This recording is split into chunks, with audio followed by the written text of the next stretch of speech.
So let me kind of talk about the testing process. So when a patient, and this is prescribed by the CDC. So when a patient comes in with some type of lower respiratory infection or perceived infection, there's a number of tests that we go through to start ruling out different things. So a lot of people have taken the early test, and then you go to the next test and on. Finally, you may end up going to a test that's the coronavirus test, which is what Tampa is being currently done in Tampa. That changed in the past, I believe it was last Friday when the new rules came out, and patients started being able to go to Tampa instead of going up to Atlanta for those tests. I don't know the test numbers that we have sent up there. We have no one who's presumptively positive for it or positive.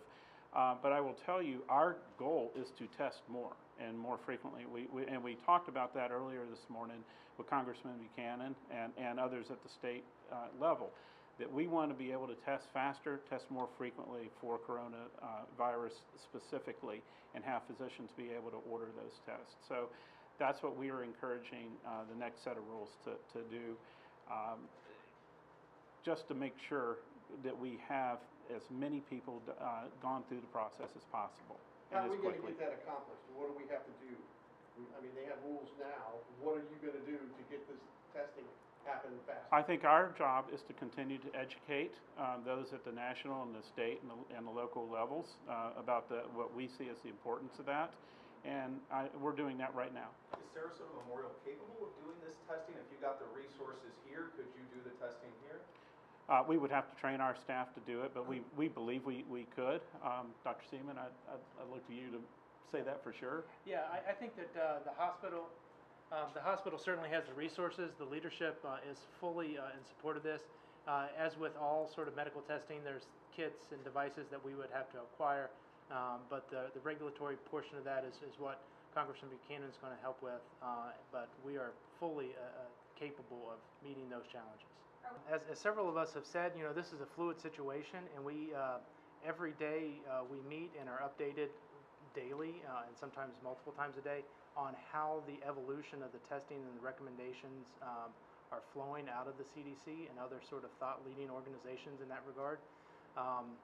We are a nimble organization, and we have strong leadership both medically as well as within the administration that helps sort of meet those challenges, but we're refining our pathways and protocols to meet those changes. So as has been mentioned before, we've sent testing. We don't have the testing result back, and we certainly don't have any test positives.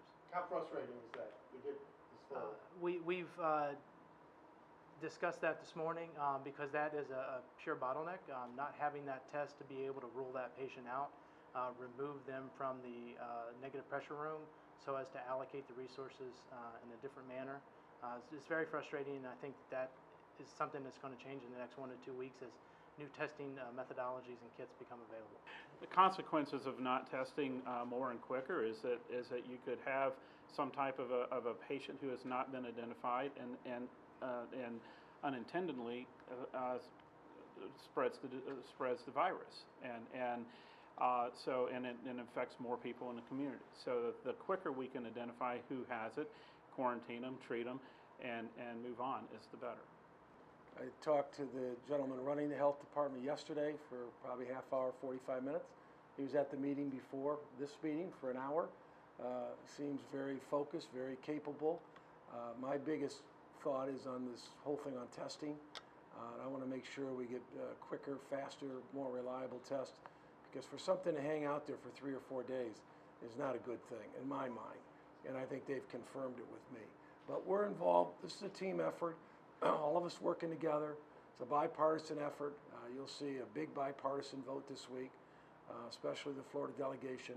And so we're going to make sure they have the available funds. If they don't need it all, fine. But we're going to make sure. My concern with Tampa is if it got to another level where they needed more capability, you know, how quickly can they staff up? Then it bottlenecks everything here. I'd rather have the capability here and Tampa still have its capability. So I'm going to talk the governor and his people, as well as in Washington, and encourage that, because that's what they're asking me to do here. Right, and I understand that, but the hospital was talking about being transparent, and it just seems like the health department not been doing that. Is there something? They you need to can do? be, I'll work on it, encourage, but there needs to be full transparency, no question in my mind. I don't know why it was delayed a day. I mentioned yesterday and today, I found out at dinner 7:30 on Sunday night and been busy ever since on this stuff. So the sooner the better, because it could make a difference with a person's life or something else.